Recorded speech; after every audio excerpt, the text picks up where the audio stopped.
में मैं आपको बताने जा रहा हूँ असेंबलिंग ए प्रोग्राम के बारे में। यह टॉपिक रिलेटेड है प्रोग्रामिंग विद एन असेंबलर से। तो चलिए शुरू करते हैं। माइक्रोसॉफ्ट असेंबलर MASM एक बहुत ही आसानी से इस्तेमाल होने वाला और एक पॉपुलर असेंबलर है। यहाँ पर हम MASM असेंबलर के बारे में बात करेंगे। जैसे कि हमने पहले भी डिस्कस किया है कि किसी भी असेंबलर प्रोग्राम का जो मेन टास्क वो यह होता है कि एक्सेप्ट करना है टेक्स्ट को। असेंबली लैंग्वेज प्रोग्राम जो होता है वो एज ए इनपुट लेता है फाइल को और प्रिपेयर करता है एक ऑब्जेक्ट फाइल को। Text assembly language program file prepared होता है एक एडिटर प्रोग्राम के इस्तेमाल से। MASM एक्सेप्ट करता है फाइल नेम को सिर्फ उन्हीं एक्सटेंशन के साथ जहाँ पर एक्सटेंशन हो .asm। भले ही किसी भी फाइल नेम में कोई एक्सटेंशन ना दिया गया हो एज ए इनपुट तो भी ये MASM में यदि वह प्रोग्राम है एज ए इनपुट तो वो प्रोवाइड कराएगा .asm एक्सटेंशन। एग्ज़ाम्पल के लिए यदि फिगर 3.9 में कोई प्रोग्राम है, सपोज़ फिगर 3.9 में प्रोग्राम है, तो मान लीजिए यह प्रोग्राम है जो कि है kmb.asm। यह प्रोग्राम क्या है? kmb.asm। इस प्रोग्राम को मान लीजिए हमें क्या करना है? असेंबल करना है। तो इसको असेंबल करने के लिए आप इस तरह की कमांड ऑप्शन एंटर कर सकते हैं। पहला, या तो आप एंटर कर सकते हैं C ड्राइव MASM KMB, या फिर आप लिख सकते हैं C ड्राइव MASM KMB.asm। यानी कि आप विदाउट .asm इंस्ट्रक्शन भी इस्तेमाल कर सकते हैं और विथ .asm इंस्ट्रक्शन भी इस्तेमाल कर सकते हैं। यदि मान लीजिए इनमें से कोई भी कमांड ऑप्शन एंटर किया गया है तो स्क्रीन क्या डिस्प्ले करेगा, यह दिया गया है फिगर 3.10 में।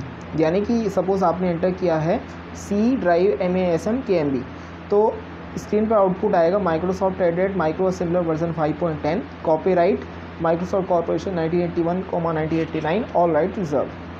और ऑब्जेक्ट फाइल नेम आएगा .obj, list file name annual.lst और क्रॉस रेफरेंस यह भी आएगा। दूसरा कमांड ऑप्शन जो कि अवेलेबल है MASM में, जिसमें कि फ़ाइल नेम की ज़रूरत नहीं पड़ती है कमांड लाइन में, इसका भी एक कॉरेस्पॉन्डिंग रिजल्ट डिस्प्ले दिया गया है फिगर 3.11 में। यदि मान लीजिए हम लिखते हैं C ड्राइव MASM तो यह इस तरह का आउटपुट आता है। तो इसका जो सोर्स फाइल नेम है वो है .asm। ऑब्जेक्ट फाइल नेम क्या हो सकता है? file.obj। लिस्ट फाइल नेम क्या हो सकता है? annual.lst। और लिस्ट फाइल नेम अगेन क्या हो सकते हैं? annual.crf।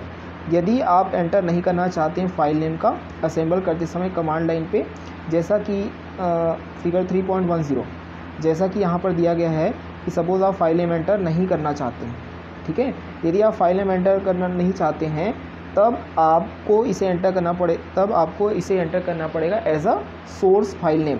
यानी कि यहाँ पर सोर्स फाइल नेम में फ़ाइल का नाम आपको लिखना है। जो भी सोर्स फाइल नेम होगा वो टाइप किया जाना है सोर्स फाइल नेम लाइन में, यानी कि यहाँ पर विथ और विदाउट एक्सटेंशन। यानी कि आप यहाँ पर KMB भी लिख सकते हैं सिंपल, या फिर KMB.asm ऐसा भी लिख सकते हैं।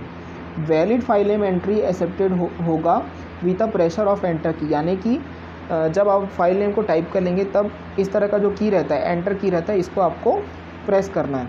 नेक्स्ट लाइन पे जो एक्सपेक्टेड .obj फाइल नेम है उसको आपको एंटर करना है, जो क्रिएट करेगा object file of the assembly language program.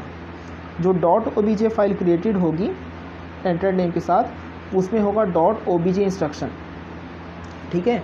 यानी कि सोर्स फाइल नेम सपोज़ आपने KMB दिया या फिर KMB.asm दिया, तो आप उसका जो ऑब्जेक्ट फाइल नेम है वो आप डिसाइड कर सकते हैं। जो .obj फाइल होगा उसमें कंटेन करेगा कोडेड ऑब्जेक्ट मॉड्यूल उस प्रोग्राम का जिसे असेंबल्ड किया जाना है। नेक्स्ट लाइन पे एक फाइल नेम एंटर्ड होगा expected listing file of the source file के लिए, उसी तरीके से जिस तरीके से ऑब्जेक्ट फाइल नेम एंटर हुआ है। लिस्टिंग फाइल जो होगा वो ऑटोमेटिकली जनरेट होगा असेंबली प्रोसेस में। लिस्टिंग फाइल आइडेंटिफाइड होगा बाय द एंटर्ड और सोर्स फाइल नेम, और एक एक्सटेंशन होगा इसका .lst। यह फाइल कंटेन करेगा total offset map of the source file, जिसमें इंक्लूड होता है label offset addresses, op codes, memory allotment for different labels और डायरेक्टिव और relocation information. Cross reference file name भी एंटर्ड होगा सेम उसी तरीके से जिस तरीके से लिस्टिंग फाइल एंटर हुआ है। इस फाइल के इस्तेमाल से डिबगिंग किया जा सकता है सोर्स प्रोग्राम को। यह कंटेन करता है statistical information, size of the file, ठीक है, यानी कि इसमें स्टैटिस्टिकल इंफॉर्मेशन होगा, जैसे कि हो सकता है साइज ऑफ फाइल बाइट्स में, number of labels, list of labels, routines जिन्हें कॉल किया जाना, etcetera about the source program. जब भी cross reference file name entered होगा तो असेंबली प्रोसेस क्या हो जाएगा, स्टार्ट हो जाएगा। यदि प्रोग्राम कंटेंस करता है सिंटैक्स एरर को तो यह डिस्प्लेड होंगे यूजिंग एरर कोड नंबर और कोरस्पॉन्डिंग लाइन नंबर में, जो कि अपीयर होंगे। जब ये सिंटैक्स एरर और वार्निंग्स प्रोग्रामर के नज़र में आ जाएंगे तो असेंबली प्रोसेस जो है वो कंप्लीटेड हो जाएगा successfully. Successful assembly process generate कर सकता है .obj, .lst या .crf फाइल, इन सभी को जनरेट कर सकता है, जिन्हें फर्दरली यूज़ किया जा सकता है लिंकर प्रोग्रामर के द्वारा, ताकि लिंक किया जा सके ऑब्जेक्ट मॉड्यूल्स को और जनरेट किया जा सके एक एग्जीक्यूटेबल फाइल .obj फाइल से। जितने भी फाइल्स के बारे में कहा गया है वो शायद हो सकते हैं जनरेट ना हो during the assembling of every programme, यानी कि हर प्रोग्राम की असेंबलिंग के दौरान ज़रूरी नहीं है कि .obj फाइल भी हो, .lst फाइल भी हो, .crf, है ना। ऐसा बिल्कुल जरूरी नहीं कि तीनों फाइल हो, इनमें से कोई दो भी हो सकता है, कोई एक भी हो सकता है। इनमें से कुछ का जनरेशन सप्रेस किया गया है specific command line option of MASM के द्वारा, ठीक है। जो भी फाइल्स जनरेटेड होते हैं MASM के द्वारा उन्हें फर्दरली यूज़ किया जाता है बाय द प्रोग्राम link.exe, ताकि जनरेट किया जा सके एक executable file of the source program. इस वीडियो में बस इतना ही। इस वीडियो को लाइक करें, शेयर करें और हमारे चैनल को ज़रूर सब्सक्राइब करें। Thank you.